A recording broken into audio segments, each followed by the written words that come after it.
Pemirsa, 3 hari jelang Hari Raya Idul Fitri, tingkat arus mudik di ruas tol Cikopo Palimanan telah mengalami peningkatan volume kendaraan. Untuk mengetahui informasi lebih lanjut, kita bergabung dengan reporter Cikal Multazam di Cikopo, Purwakarta. Halo Cikal, bagaimana suasana di sana saat ini Cikal? Rudi, jelang H-3, jelang Hari Raya Lebaran, saat ini kondisi di gerbang tol Cikopo masih tidak terlalu terlihat adanya lonjakan dari kendaraan. Tadi kami sempat memantau juga dari kilometer 72 hingga menuju ke gerbang tol Cikopo ini masih terpantau tidak terlalu padat, Rudi. Namun kemacetan atau antrian justru kami melihat terdapat di arah dari Palimanan atau Cipali menuju ke Cikampek, Rudi, di mana ada antrian sekitar 500 meter sampai 700 meter, dan ini dikarenakan karena banyak sekali bus-bus dan truk-truk yang kembali menuju ke arah Cikampek ataupun Jakarta. Dan kita bisa melihat juga, Rudi, dari pantauan udara bahwa dari kedua sisi terlihat sekali bahwa memang ada sejumlah kendaraan yang sedang mengantri di pintu tol, khususnya dari arah Cikampek menuju, maksud kami dari arah Palimanan menuju ke Cikampek. Bisa dilihat ada antrian juga yang didominasi truk dan juga bus. Sementara untuk dari arah Jakarta, dari arah Jawa Barat menuju ke Palimanan didominasi oleh kendaraan pribadi, sementara untuk bus dan truk memang tidak terlalu terlihat seperti itu, Rudi. Sementara kondisi pada pagi hari ini di gerbang tol Cikopo, Rudi. Ya, Cikal, kapan diprediksi puncak arus mudik akan terjadi di sana? Puncak arus mudik diprediksi akan terjadi malam ini, Rudi, pada hari ini. Dan sejumlah persiapan dan antisipasi juga sudah dilakukan. Di antaranya adalah mendirikan 5 gerbang tol tambahan. Jadi bisa ditotal dari gerbang tol Cikopo kurang lebih ada 10, di mana 5 yang menuju ke arah Palimanan, Jawa Tengah dan juga Jawa Timur, dan 5 dari arah Jawa Tengah, Jawa Timur yang akan menuju ke Jakarta. Sementara ditambah lagi 5 gerbang tol yang menuju ke Palimanan. Hal ini juga untuk mencegah adanya antrian yang panjang. Dan sejumlah persiapan itu dan himbauan-himbauan juga terus dilakukan. Di antaranya adalah menyiapkan uang pas sehingga memperlancar tidak adanya antrian di gerbang tol. Dan juga adanya sejumlah kendaraan-kendaraan yang memarkir di pinggir tol juga dihimbau untuk terus menjalankan mobilnya dan tidak mengganggu jalannya perjalanan dari mobil-mobil atau kendaraan-kendaraan di sepanjang tol Cikopo menuju juga ke kawasan dari Cipali dan juga Palimanan. Seperti itu, Rudi.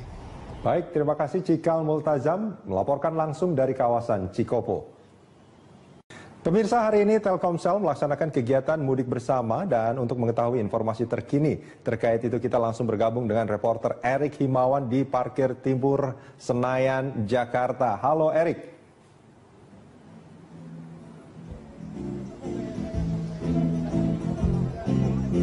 Halo Erik. Dari amatan Anda bagaimana suasana di sana hari ini, Erik? Ya, Rudi, memang saat ini pemudik yang memang juga mitra dari Telkomsel sudah berada di Parkir Timur Senayan ini sejak pukul 5 pagi. Dan memang nantinya para pemudik ini akan diberangkatkan dari Parkir Timur Senayan ini menuju beberapa kota yang ada di Jawa Tengah. Memang nantinya informasi kami dapat ada sekitar 6 rute yang akan diberangkatkan dari Parkir Timur Senayan ini. Sementara pemirsa, dari nanti juga pihak Telkomsel akan memberangkatkan 2.500 peserta dari Parkir Timur Senayan ini. Nanti juga ada 200 tiket kereta dan 300 tiket pesawat. Dan sementara itu nantinya pihak Telkomsel juga akan melepaskan mobil Grapari dari Parkir Timur Senayan di sini yang nantinya akan disebar ke seluruh Indonesia. Ya, memang nantinya di sini juga ada sekitar 1.500 mobil Grapari yang memang sudah standby di sini yang nantinya akan keliling Indonesia untuk lebih dekat dengan pelanggannya, yaitu Telkomsel, untuk melakukan pelayanan isi ulang ataupun pergantian SIM card. Dan memang rencananya nanti juga Menteri Menkominfo Rudiantara dan Gubernur Basuki Cahayapurnama juga akan meresmikan pelepasan mudik dan pelepasan mobil Grapari di parkir Timur Senayan ini. Dan sementara Rudi dan pemirsa, selain pemudik mengantri di loket-loket yang memang sudah disediakan di sini, juga mereka bisa melakukan pangkas rambut gratis dan manicure ataupun pedicure gratis yang disediakan oleh pihak panitia. Rudi. Selamat datang kepada yang disediakan oleh Telkomsel di sana ya. Jangan-jangan Anda juga mau nyobain pedicure gitu dan potong rambut juga nanti di sana. Kita boleh bertepuk tangan buat beliau. Ya, maaf Rudi, bisa diulang. Ya, Erik, tadi dikatakan bahwa selain acara mudik lebaran secara gratis yang dilakukan oleh Telkomsel ini juga ada kegiatan-kegiatan pedicure, manicure dan juga potong rambut. Selain itu, apalagi yang digelar di sana, Erik? Ya, Rudi dan pemirsa, memang selain manicure dan potong rambut, di sini juga para pemudik bisa menyaksikan panggung hiburan yang memang di sini di belakang saya memang panggung hiburan yang diisi oleh hiburan dari pihak panitia. Dan nantinya juga ada kosidihan dari yang mengiringi alunan Islam, dan juga nanti ada beberapa bintang tamu yang juga nantinya akan tampil untuk menghibur para pemudik yang ada di parkir Timur Senayan ini. Dan Rudi dan pemirsa, nantinya juga di sini para pemudik masih berkumpul di tenda belakang saya ini. Mereka sedang nantinya juga menunggu kedatangan dari Menkominfo Rudiantara, dan rencananya nanti juga Gubernur DKI Jakarta Basuki Cahayapurnama juga akan turut serta dalam pelepasan pemudik dan pelepasan mobil Grapari yang ada di parkir Timur Senayan ini. Dan sementara itu nantinya total yang ada diberangkatkan dari pihak Telkomsel ada sekitar 4.000 pemudik yang dibagi menjadi 3, yaitu menggunakan bus, menggunakan kereta api, dan yang terakhir adalah menggunakan pesawat. Rudi.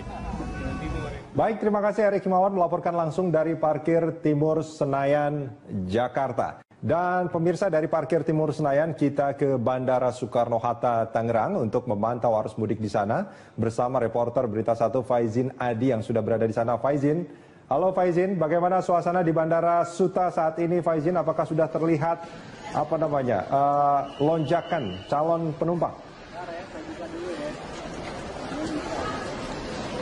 Ya, Rudi dan suasana di Bandara Internasional Soekarno-Hatta pagi ini memang jauh lebih ramai dibandingkan hari-hari biasanya. Namun puncak arus mudik diperkirakan baru akan terjadi besok hari Rabu atau 2 hari jelang Lebaran, dengan estimasi atau perkiraan jumlah calon penumpang untuk esok hari mencapai 190.000 orang. 199.000 orang. Dan adapun untuk hari ini atau 3 hari jelang Lebaran diperkirakan jumlah calon penumpang hari ini mencapai 186.000 orang. Dan lonjakan penumpang di Bandara Internasional Soekarno-Hatta terkait mudik ini sudah terasa sejak 3 hari yang lalu. Dan adapun untuk arus balik diperkirakan di Bandara Internasional Soekarno-Hatta akan terjadi sehari setelah Lebaran, dengan puncaknya yakni 5 hari setelah Lebaran. Secara keseluruhan jumlah penumpang selama arus mudik di Bandara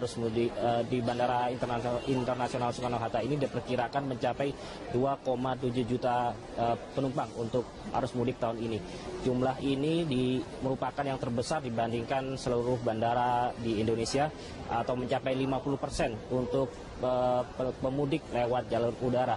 Sebagai perbandingan, bandara terpadat kedua setelah Soekarno-Hatta untuk arus mudik yakni Bandara Kuala Namu, Sumatera Utara. Jumlah pemudiknya hanya mencapai sekitar 396.000 orang untuk total pada arus mudik tahun ini.